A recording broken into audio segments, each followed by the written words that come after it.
बिस्मिल्लाहिर्रहमानिर्रहीम। शुरू अल्लाह ताला के नाम से जो नहायत मेहरबान और रहम करने वाला है। बीते ज़माने में किसी देश में एक इंसाफ पसंद बादशाह होता था। उसका नाम फख्र आलम था। उसकी सल्तनत के चारों तरफ खुशहाली थी। लहलहाते खेत और महकते बागों से हवाएं खुशगवार थी। बादशाह के 5 बेटे थे। 4 तो उसके साथ महल में रहते थे, पर 5वां बेटा जिसका नाम जाने आलम था वो उसकी मोहब्बत से महरूम था। नजूमियों का कहना था कि अगर बादशाह अपने 5वें बेटे को देखेगा तो हमेशा के लिए वह अंधा हो जाएगा। बादशाह ने उसको शहर से दूर अपने एक वफादार गुलाम के घर रहने के लिए भेज दिया और खुद उससे मिलने के लिए बेकरार रहने लगा। एक दिन बादशाह अपने सिपाहियों के साथ जंगल में शिकार खेलने के लिए गया। रास्ते में उसे शहजादा जाने आलम मिला। शहजादा तो अपने बाप को पहचान ना पाया, लेकिन बादशाह उसे देखते ही अंधा हो गया। सारे मुल्क में कोहराम मच गया। हर कोई रो रो कर दुआएं मांगने लगा। दूर दूर से बड़े बड़े हकीम वैद बुलाए गए, पर बादशाह की आंखों में रोशनी न आई। चारों बड़े शहजादे शहजादा जाने आलम को कोस रहे थे और बादशाह को सलाह दे रहे थे कि वह शहजादा जाने आलम को देश से बाहर निकाल दे। बादशाह ने परेशानी के आलम में मनादी कराई कि जो कोई भी शहजादा जाने आलम को देखे तो फौरन दरबार में हाजिर करे। एक दिन बादशाह के दरबार में एक बहुत मशहूर बुजुर्ग आए। उसने बादशाह को देखकर कहा कि यहाँ से 50,000 कोस दूर एक परियों की रियासत है जिसका नाम बकावली है। वहाँ की शहजादी का नाम है शहजादी बकावली। उसके महल में एक बाग है जिसमें सोने के फूल और चांदी के पेड़ है। बाग के बीचों बीच एक हौज है जिसमें बर्फ जैसा ठंडा शहद जैसा मीठा दूध बह रहा है। वहाँ बहुत सारे सफेद कमल के फूल खिले हैं, पर एक हल्के गुलाबी रंग का फूल है जिस पर ओस की बूंद सच्चे मोतियों की तरह चमक रही है और उसको हाथ लगाते ही पूरे महल में भूकंप आ जाता है। अगर वह फूल बादशाह की आंखों में लगाया जाए तो बादशाह फिर से देखने के काबिल हो सकता है। बादशाह के चारों बड़े बेटे अपने सिपाहियों के साथ फूल की तलाश में निकल पड़े। वीरान जंगलों को पार करते ये चारों बकावली रियासत की तलाश करते रहे। रास्ते में इन्हें एक ठग मिला। इसने इनकी परेशानी का सबब पूछा तो शहजादों ने सारा किस्सा सुनाया। ठग ने कहा कि वह उनके लिए वह अजीब फूल ला सकता है, पर उसके लिए शहजादों को 50 गधों पे लाद कर अशरफिया देनी होगी। शहजादों ने सौदा कबूल कर ली और अपना सारा माल और दौलत के बदले वह फूल ले लिया। रास्ते में उन्हें एक अंधी बुढ़िया मिली। शहजादों ने सोचा कि इस बुढ़िया पर फूल को आजमा कर देखे। उन्होंने फूल बुढ़िया की आंखों से लगा दिया, मगर बुढ़िया की आंखों से रोशनी की जगह खून की धार बह निकली। वह शहजादों को कोसती हुई आगे बढ़ गई। अब तो चारों शहजादे रोते पीटते राजमहल की तरफ चल पड़े। उनका रोना चिल्लाना सुनकर अपनी कुटिया से शहजादा जाने आलम बाहर निकला और रोने की वजह पूछी। शहजादा उनकी कहानी सुनकर उन्हें पहचान गया, पर अपने बारे में कुछ न बताया। उसने अपने दिल में ठान लिया कि वह अपने बाप की आंखों की रोशनी जरूर वापस लाएगा। वह पहाड़ों और वीरान जंगलों में भटकता हुआ रेगिस्तान में पहुंचा। गर्मी की तपती हुई धूप में रेत की आंधियां चल रही थी। प्यास के मारे हलक में कांटे पड़ रहे थे। अचानक जोर का धमाका हुआ। शहजादे के सामने एक दानव खड़ा था। उसके बड़े बड़े दांत, लाल आंखें, लंबे लंबे कान देखकर शहजादे की जान निकल गई। दानव उसे गर्दन से पकड़कर अपने मुंह के पास ले गया और चिंघाड़ कर बोला, बहुत दिन से मांस नहीं खाया, आज तो मैं तुझे मजे लेकर खाऊंगा। शहजादा थरथर कांप रहा था और दिल में खुदा का नाम ले रहा था। शहजादे को याद आया कि घर से चलते वक्त उसने थोड़ा सा खाना अपनी पोटली में बांध लिया था। शहजादे ने देव से हाथ जोड़कर विनती की, महाराज मुझे अपने अंधे बाप की आंखें ठीक करनी है। मैं बकावली का फूल लेने जा रहा हूँ, आप मेरी मदद कीजिए। आप ये हलवा और पूरी खा लीजिए। दानव ये सुनकर प्रसन्न हुआ कि शहजादा अपने बाप की इतनी इज्जत करता है। उसने खाने की पोटली शहजादे से ले ली और मजे लेकर हलवा पूरी खाने लगा और बोला, इतना मजेदार खाना मैंने आज तक नहीं खाया। फूल लाने में मैं तेरी मदद कर सकता हूँ। यह कहते ही दानव ने शहजादे को अपने हाथ पर बैठाकर एक गुफा में पहुंचा दिया। गुफा में अंधेरा था और एक जादूगरनी अपने 25 गज लंबे सफेद बालों में अपने 2 गज लंबे नाखूनों से कंघी कर रही थी।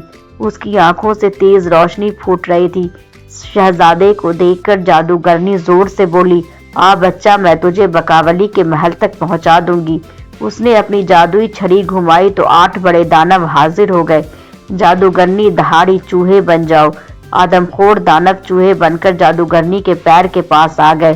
وہ پھر چلائی، جاؤ بکاولی کے محل تک سرنگ بناؤ۔ صبح ہونے تک چوہوں نے سرنگ تیار کر دی۔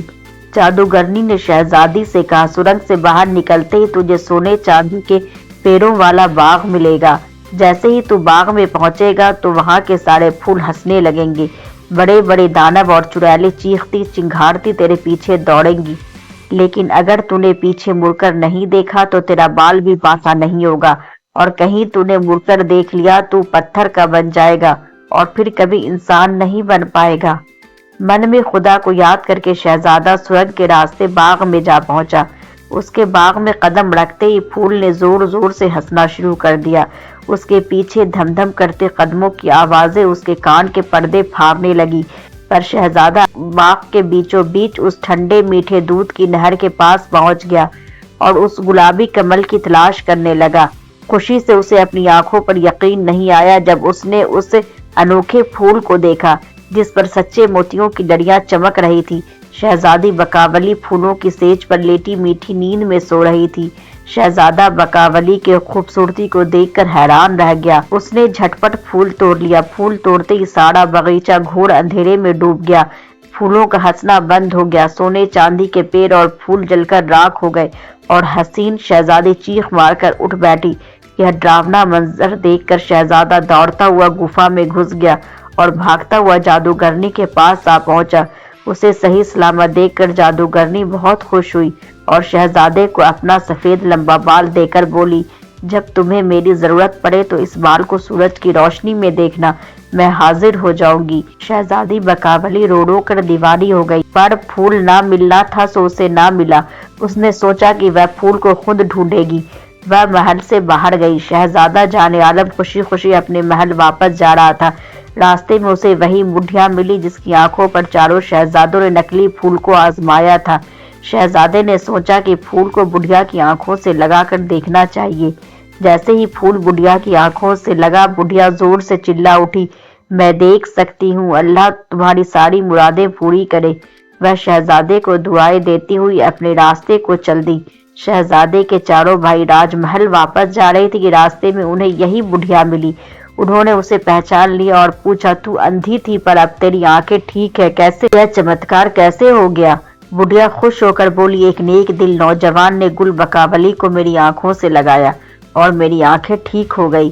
شہزادوں نے بڈھیا سے پوچھ کر اس کے جانے کا راستہ پوچھا اور اسی طرف دوڑے پڑے۔ شہزادے کو انہوں نے پکڑ لیا اور مار پیٹ کر اس سے پھول چھین لیا۔ چاروں شہزادے بادشاہ کے پاس پہنچ کر سر جھکائے کھڑے ہو گئے۔